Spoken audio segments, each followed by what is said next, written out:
On this episode of the Nationwide Real Estate Mastery Podcast, we sat down with David Richter to uncover exactly how to profit first for real estate investing.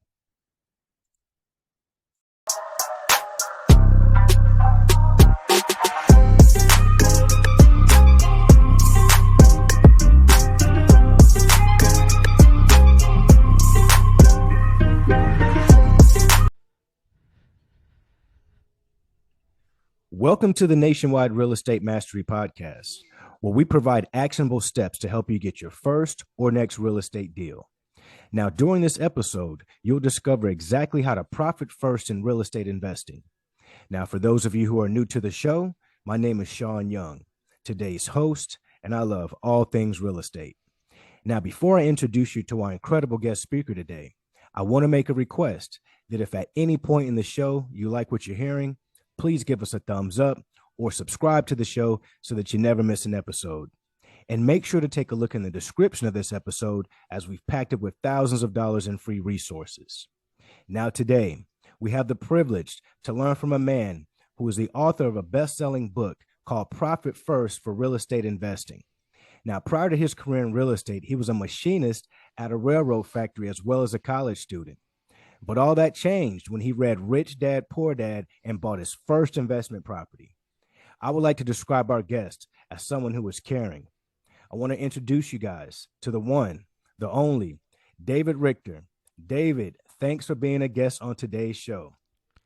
Hey, man, thank you for having me, Sean. I'm excited to be here and want to provide that value. Yes, sir. Yes, sir. So can you tell our listeners a little bit about your background and how you got started and where you're from? Yeah, so it was Rich Dad, Poor Dad. I was sitting there and during college and, working at that place and read that book, and it was a life-changing book and made me think like, yeah, I don't want to just, even though I'm in college right now, I'm probably not going to use what I'm learning, and I'd love to get into real estate investing. So I did. I went in and bought a house very quickly because I like to execute and take action.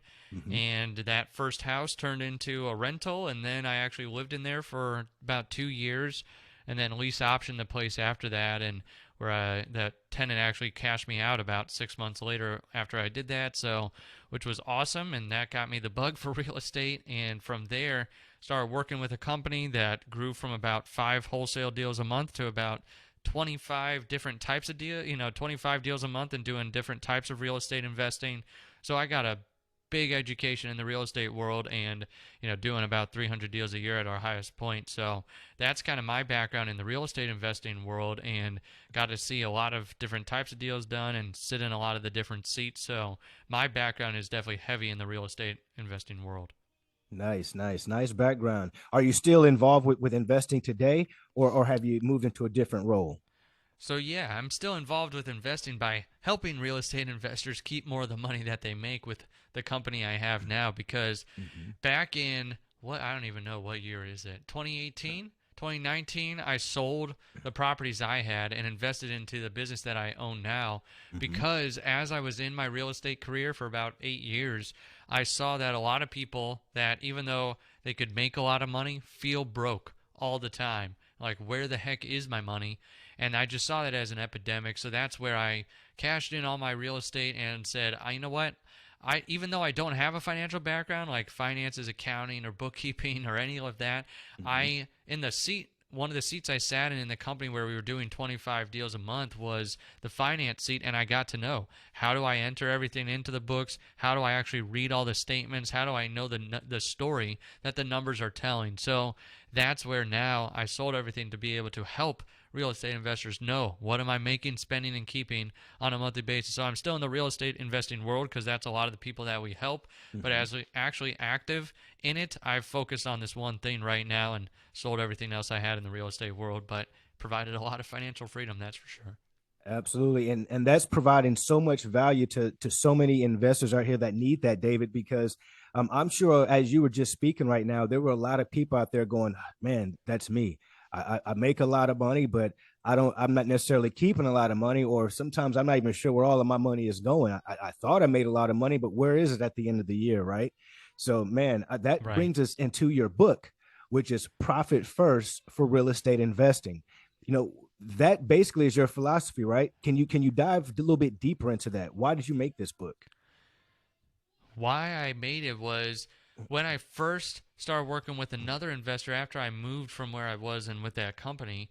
Now, when I was at that company, we were doing 25 deals a month. It sounds pretty awesome, but we were doing 25 deals, but spending like 26. So it's like, who cares if you're doing a ton of deals if you're just spending all the money? So that was one big issue I saw. Then I was going to masterminds, other events, and saw that, okay, it's not just us, it's an epidemic everywhere. Then I moved across the country, worked with another investor, and same issue there. I looked at his books and they were a mess and couldn't tell the story of what his business was doing.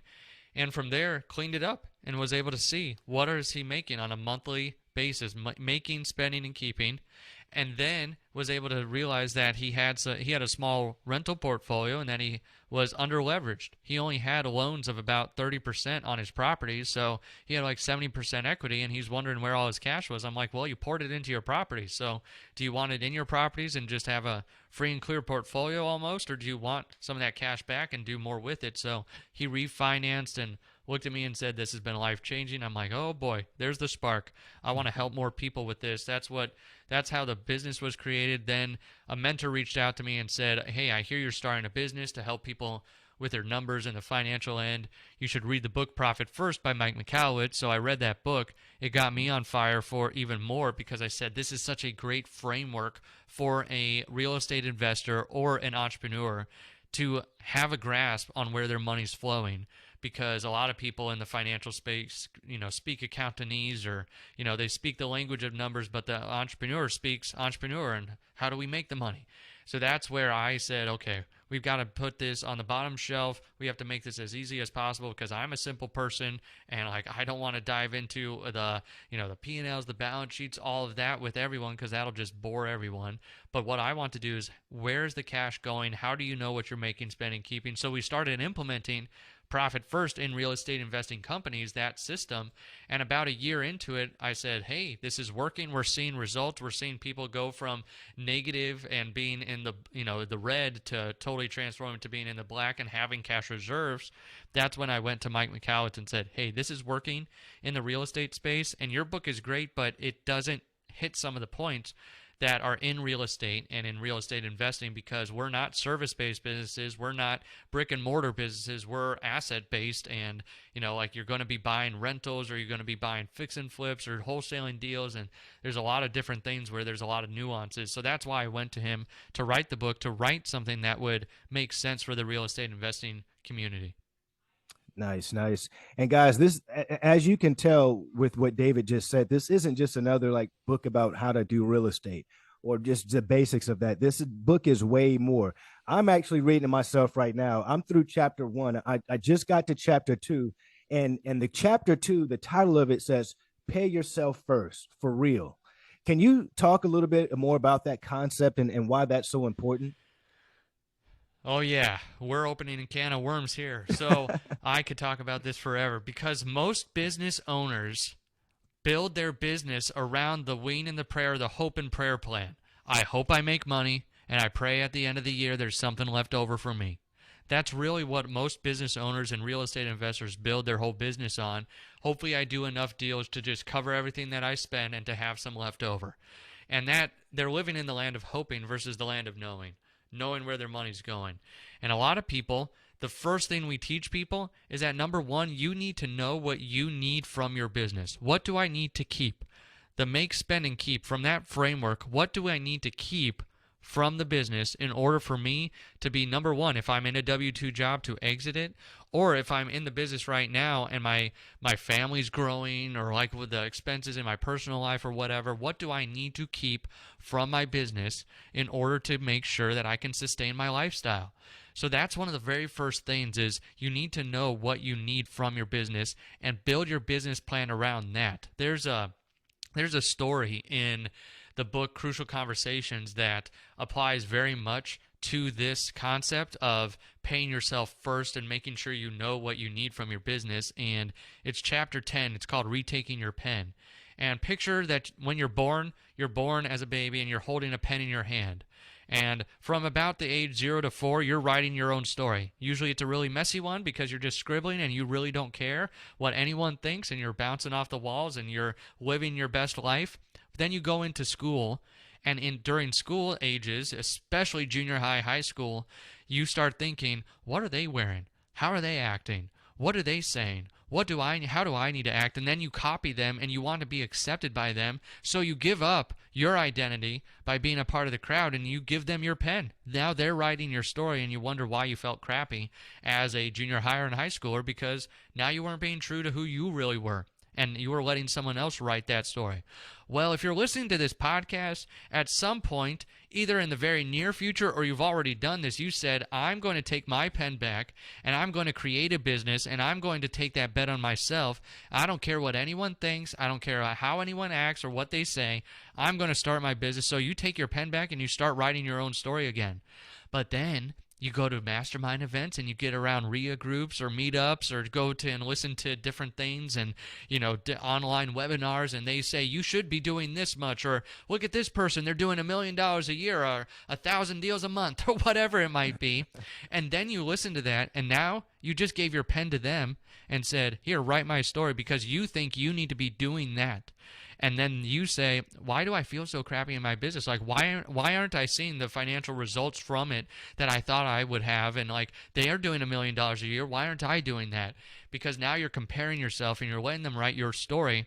And that's why it's so important to pay yourself first and to pay yourself what you need, because you need to be able to say, this is my business. This is my story. I need to take back my pen and write it. And now I need to know this is what I need to keep from my business. These are the goals I'm going to base around my business, because no one else dictates how I run my business. No one else dictates what I need. I want to push myself to what I can do, not what I think I should be doing or what others think that I should be doing. So that's where this whole pay yourself first is number one. The number one thing we teach people is you need to find what you need to keep. That's the very number one thing, because paying yourself first, also, it's been touted everywhere. Like in Rich Dad, Poor Dad, like we've already talked about that book several times. Like, to me, he said that over and over again in there. Pay yourself first, then the richest man in Babylon. A portion of all I have is mine to keep. Then you say, okay, but how do I do that? Okay, what do I actually do? So the number one thing you do is find what that number actually is. What do you need to pay yourself? Then number two is to set up a system. Set up an actual cash flow system. The profit first system is the one that we use and the one that we say that is the easiest for the entrepreneur to be able to say, this is where my money's going in and out. I can go deeper into it, but that would just extend my answer a whole lot more, so we can go into that in a little bit. But that would be number two, is there's an actual system. That's what drew me to the book Profit First originally was, hey, I've already read The Rich Dad, Poor Dad. I've read these other books in real estate investing, but Profit First opened my eyes to everyone else has a system for everything, marketing, sales, operations, but this was a financial system. This was to make sure that as money came into the business, it wasn't just all going out the bottom of the bucket. Like they're plugging those holes and being able to actually keep some of the money that we were making. So that was what opened my eyes to it. So when you say that chapter title, I wrote that chapter because a lot of people do not even think about themselves in the business. They just think, I got to do deals or I've got to make more income. And they wonder when they go from 100,000 to 1 million, why that increase in income didn't solve all their problems. It's because they didn't have good habits to make sure they're paying themselves and they actually have a business that's sustainable and consistent and is actually paying themselves, so that way they are actually running a company and not just a bigger hustle and a bigger grind that is now 10 times worse than it was when they were smaller. Wow, David, you've touched on so many significant points. And definitely never hesitate to dive deeper. So if you want to revisit step number 2 to dive deeper, definitely we can revisit that. But before let's do that. Let's go ahead and do it right now. Let's do it right now. Let's do it. Okay. So number 2 there. So number 1 is finding what you need to keep. Number 2 is that system of setting up Profit First. And this is the system. If you know the envelope system, like Dave Ramsey's made that really popular, whether you love him or hate him, I don't care. He's got good principles. And one of them is giving every dollar a name. Like for your personal life. And in your business, same thing. Every dollar you need to be very intentional with. You need to control your cash and you need to give it every dollar a name in your business. But a lot of people, Okay, in real estate, it doesn't make sense to set up envelopes. It does make sense to utilize what you're already looking at. You're looking at your bank on a daily basis, probably your bank accounts. What do I have in there? And that's how you're making decisions. If I've got a lot of money, I'm going to spend it. If I don't have a lot of money, I'm not going to spend it. That's where we make a lot of our financial decisions as entrepreneurs. But what if we utilize what we're already doing and set up bank accounts that tell our dollars what to do and where to go and how much I should keep? So that's what we tell people. There's 5 fundamental accounts in the Profit First system, 5 bank accounts to have. The first 3 I call the Golden Trio, because that's like, I love the big epic saga movies like Star Wars, Harry Potter, Luke, Han, Leia. You've got that golden trio of heroes always pushing the story forward for good. Your business that you start is your epic saga.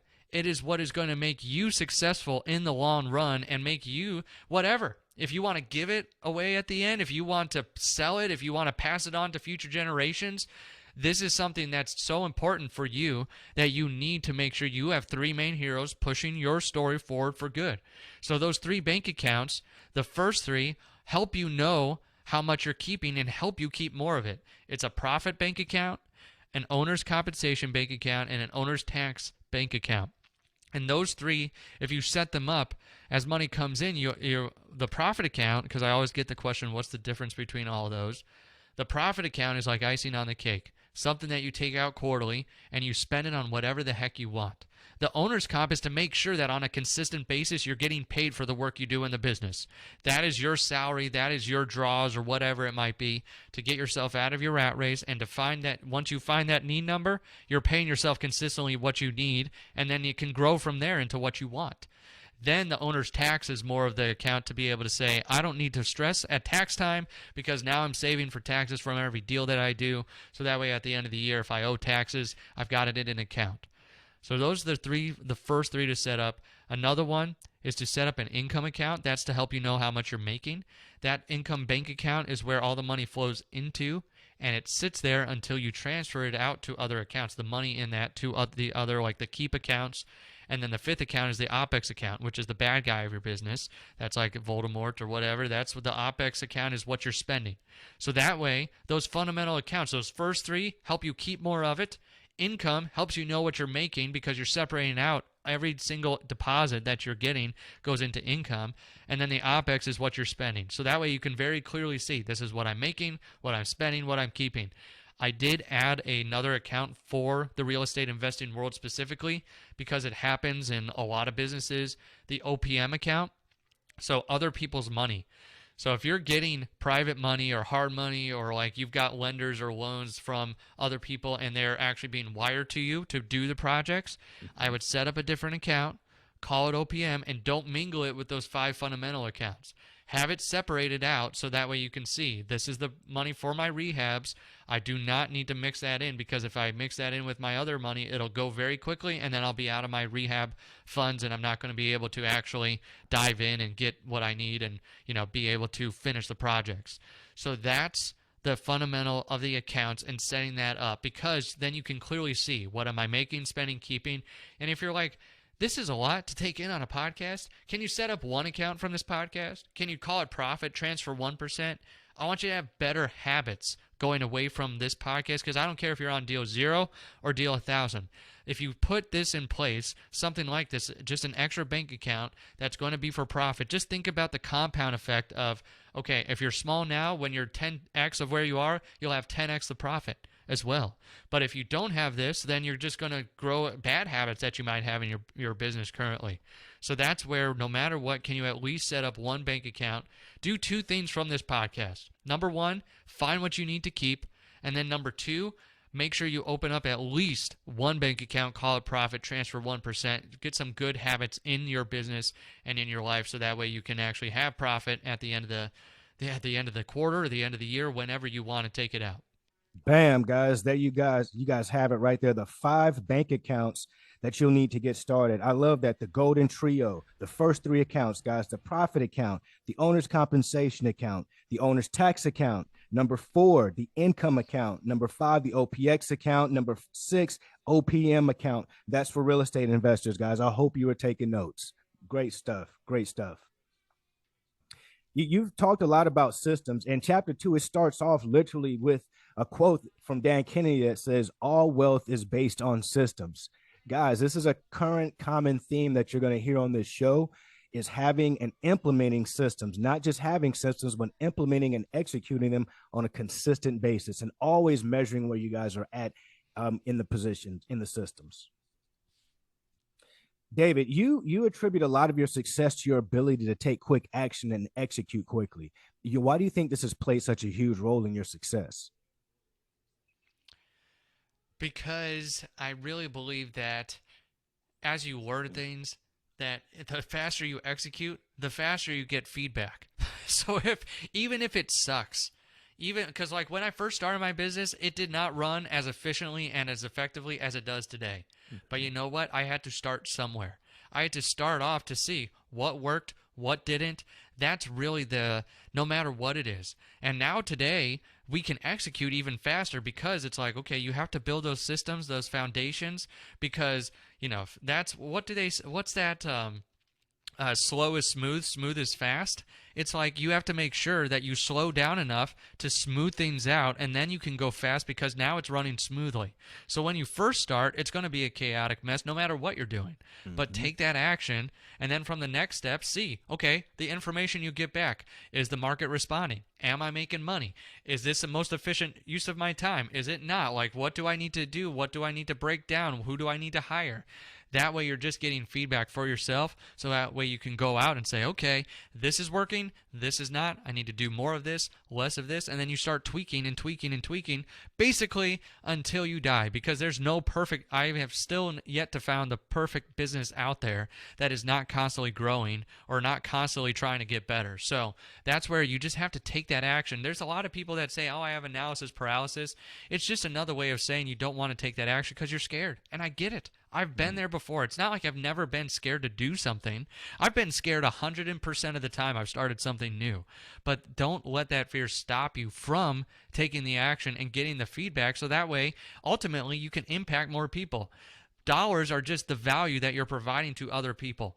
Can you get more of that value to be able to pump back into your business and into yourself to be able to go out there to impact more people? That's really what taking the action does, and why I'm so big on don't just listen to this podcast. Like, take one of those steps. Can you find what you need to keep from your business? Like, build the plan around that, or like set up one account at least. Do something from this podcast. Don't just listen to more content and say, man, that was a good episode. No, it's not just a good episode. Go out and do something with it. That's what really matters and what will catapult you on your journey, and not just listening to some other people who were able to start a podcast like Sean did and took that leap on himself and making sure he's getting, this information out to other people. So that's one of the keys that I think, not just for myself, but anyone who wants to do anything, the faster you can get to execution mode and then start adjusting from there is going to be a big catapult for your success.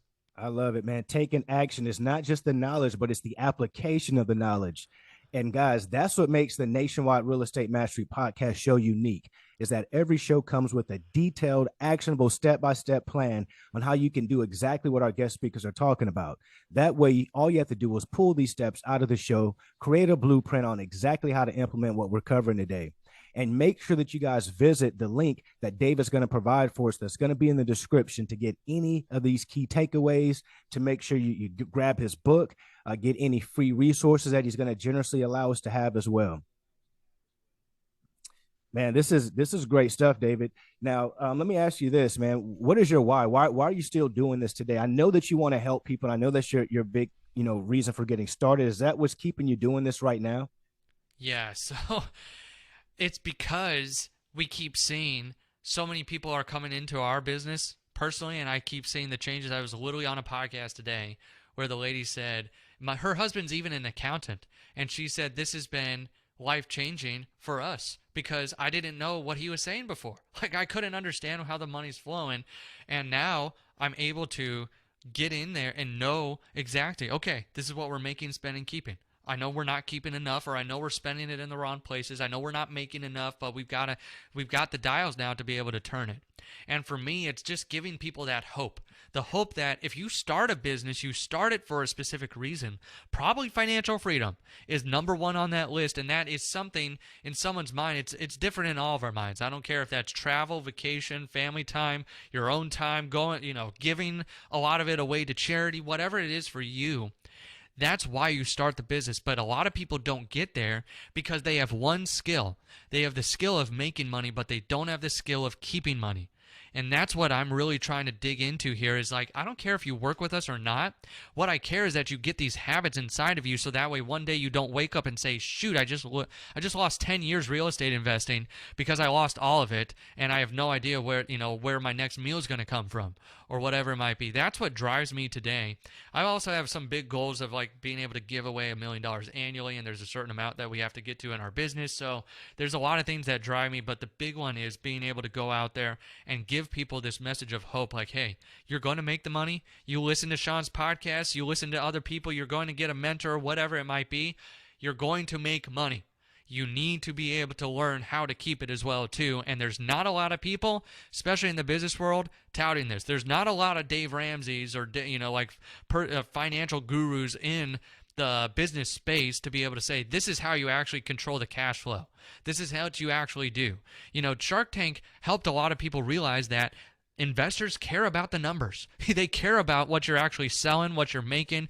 Are you paying yourself something now, or did you have to go all in at the beginning? Like, what was it? It's like that's what you as a business owner need to realize, that there's not just the skill of making it, but the skill of keeping it too. So that's where I want to keep going, and I want to keep making sure that no matter what, I'm making an impact on people, because this is something that we've seen over and over again make a profound change in people's not only business lives, but in their personal lives as well, too. Wow, a true go-giver. David, what do you think your life would be like if you would have never found real estate and you were still working as a machinist, never had read Rich Dad, Poor Dad? What are things looking like? I would have probably become, just worked my way up into the job and, become a manager or something. I would have probably done something like that because I have I have great parents. I was blessed with great parents with a great work ethic, and I probably would have found a girl, settled down, and just been, doing something up there. Like if that would have never entered my mind. But that's where, once that Rich Dad Poor Dad book, it was just like unlocking a portion of my life that I never even thought was possible or had never even been introduced to. So I probably would have just gone the normal route, exactly what they talk about in the Rich Dad Poor Dad book of, go to school, get a good job, provide for your families, then you die 40 years later, or whatever it is, or you retire. That's where I probably would have fallen into that general category and done, stock investing and, just the typical things that you hear about from, the blue collar America. Probably would have gone into that. That's probably what I would have done. I probably would have been active still in my community, and I'm definitely I'm part of a church, so would have been giving there. But I probably, if I would have never been introduced to Rich Dad Poor Dad, gotten into real estate, would have been the prime example of Poor Dad in Rich Dad Poor Dad, and just been like, hey, you got to get an education, you got to go to school, you got to work your way up the corporate ladder, and hopefully never get fired. So it's probably where I would have ended up. Well, we are surely glad that you read that book and to have you here helping out so many of our colleagues. We're in masterminds together, and you're helping out a lot of our friends as well as myself. So this is awesome stuff, man. This has been great. David, we have reached the part of the episode that I like to call the rapid fire. This is where I'm going to ask you a question, and you tell me the first thing that comes to mind. Sure. All right, let's shoot. Scale on 1 to 10. How strict were your parents? 8. Get up early or stay up late? Early. How many hours of sleep do you get?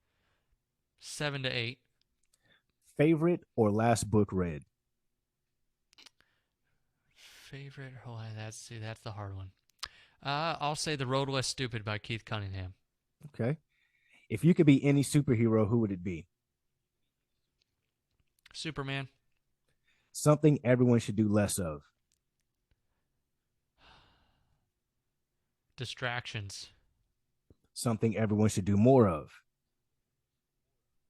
Focus. Bitcoin, bang or bust? Bust. If you had one wish, David, what would it be?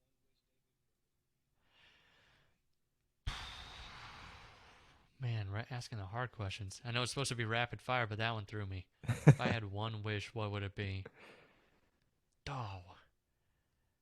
I want to be able to really make an impact on small business, and I wish that everyone could just at least get this information of what you're making, spending, keeping, like just 101 finance, business finance, to be able to not be in the rat race the rest of your life. That'd probably be my wish. Can every real estate investor or at least business owner get this message to them? Nice. Your desire to want to help is pouring through on this episode. So I'm sure that our listeners and our audience have gained a ton of information. David, what final thoughts did you want to share with our audience out there before we wrap things up? Oh man, if you are in, I don't care what business you are right now, I want you to do like I said, two things from this. Number one, find what you need to keep from your business. If you haven't done that, sit down with your spouse or with your business partner or by yourself, if you're a one-man or one-woman show, and say, what do I need from my business? Number two, open up some bank accounts. If you have a business, open up the fundamental ones. If you don't, open up a freedom account and say, I'm going to dive into real estate or into mentorship, and I'm going to get those first deals so I can start that business. Take action from this podcast. Don't just let me be another person that you listen to content and then you don't do something from it. You will be kicking yourself 10 years from now, because I've had people literally, when I started on this journey 3 years ago, say, I'm so glad I did this now, because 3 years later, they're in a 10x position of their cash positions and where they are with their business. A lot of people say, man, I wish I would have had this 10 years ago. Don't do this to yourself. Go out there and execute at least on one thing from this podcast. Man, just like David said, do not just listen to this and go on to the next podcast. Take action now. David, how can our audience out there reach you and get more information on what you're doing? Sure. So if you go to SimpleCFO.com, that's kind of like the one-stop shop. That's where my podcast is, the Profit First REI podcast, which just honestly is just to give people hope that there's been people that have implemented it and that they're in a much better position. That's where you can find the book as well, too. It's on Amazon, but it's a link to the book there. Or if you want to see what we do, we have a fractional CFO service, and you can schedule a call to make sure, like, if you need a financial leader on the team, that's not just a bookkeeper or CPA, that's just like another person that's going to talk over or down to you, but someone that's actually going to say, here's how you implement Profit First, here's how you get this system, here's how you think about money, here's how we're going to make sure you're actually profitable. You can go there as well. If you go to simplecfo.com/gift too, you can get at least the first 2 chapters and a couple other free tools as well if you want to download that from the podcast, from the podcast here at SimpleCFO. CFO as in Chief Financial Officer, simplecfo.com/gift. I'll definitely make sure I put a link to that in the description. David, man, this has been a tremendously valuable episode. I want to thank you so much for coming out today, taking time out of your important schedule to share this information with our audience. Thank you. Thank you so much. Thanks for having me, Sean. I just want to provide that value. Yes, sir. Yes, sir. And to my listeners, you guys have made it to the end of the show. So give yourselves a pat on the back, because as you know, most people never finish what they start, and you just did. Now, if you guys got any value out of today's show, please share it with a friend or on your Facebook page. Like the video, subscribe to our channel, send us topics you want to learn more about. And until the next time, guys, you can catch me on any one of my social media platforms. I'll see you guys on the other side. David, thank you so much. Thank you. With this crown on my head, I'm seated on the throne. The top is so alone. Only thing that keeps me going is I know my city love me. I know my city love me. I know my city love me. I know my city love me.